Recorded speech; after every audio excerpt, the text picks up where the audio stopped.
আসসালামু আলাইকুম প্রিয় দর্শক শ্রোতা, দেখতে পাচ্ছেন আমরা চলে আসছি এই সাতক্ষীরা কলোরার একটা আম বাগানে। এখানে যথেষ্ট গাছ আছে এবং এই আম বাগানে আমরা দেখছি যে ন্যাচারালভাবে এই আম বাগানে আম উৎপাদন করা হয় এবং এই আমগুলো আমরা এবার সিজনের কারণে আমাদের বর্ষা নেই, যার কারণে দেখছি আমগুলো অনেক সাইজে ছোট।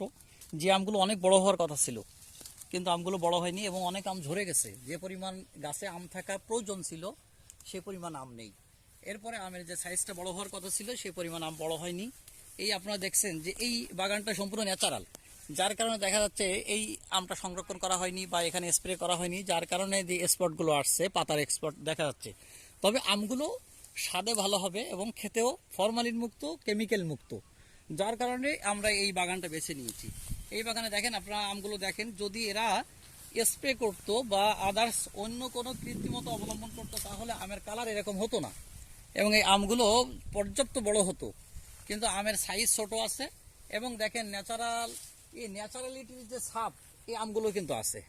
আমরা দেখি সাতক্ষীরার আমটা যে একটু দাগ থাকে কিন্তু আমটা খেতেও সুস্বাদু এবং এই আমটা অল্প বাজেটের মধ্যে আমরা পেয়ে থাকি। সব ধরনের গ্রাহক, বিশেষ করে মধ্যবিত্ত এবং উচ্চবিত্ত সবাই এই আমটা গ্রহণ করে। এই জন্য আমরা এমন একটা বাগানে চলে আসছি যে ন্যাচারাল, যে এই বাগানে কোনো কৃত্রিমতা এবং কোনো কেমিক্যাল ইউজ করা হয় না, যার কারণে আমরা সশরীরে এসে গ্রাহকদের জন্য ভালো আম যাতে উপহার দিতে পারি এবং কেমিক্যাল মুক্ত ফ্রেশ ফুড আমরা যারা উপহার দিতে পারি এই জন্য আমরা এসেছি আর কি।